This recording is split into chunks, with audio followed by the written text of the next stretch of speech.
Isang malungkot na balita ang nangyari kay Gary Valenciano. Mismo ang kanyang misis na si Angeli Pangilinan ang nagbalita sa pamamagitan ng Facebook post. Kasalukuyan kasing nagpapagaling si Gary Valenciano matapos ma-diagnose ng pneumonia sa gitna ng kanyang concert tour sa United States. Posibleng ma-postpone ang mga natitirang concerts ng binyansagang Mr. Pure Energy na si Gary Valenciano. Humingi ng sorry si Angeli sa mga fans dahil kailangan daw nilang i-hold pansamantala ang mga tickets. Para sa mga hindi aware, may 5 concert pa si Gary V sa US at Canada at 4 naman sa Manila na nakatakdang mangyari sa Oktubre at Nobyembre.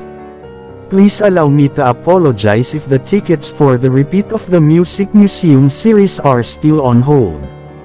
What happened is that, from being super healthy, Gary caught a bug, and we couldn't determine what he had until he had certain medical tests done here in the USA.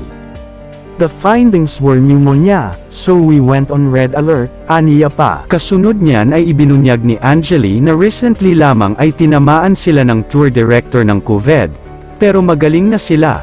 Dahil dyan, nakiusap siya sa fans na intindihin ang kanilang sitwasyon at tiniyak na tinutugunan naman ng concert team ang mga concerns pagdating sa concert tickets.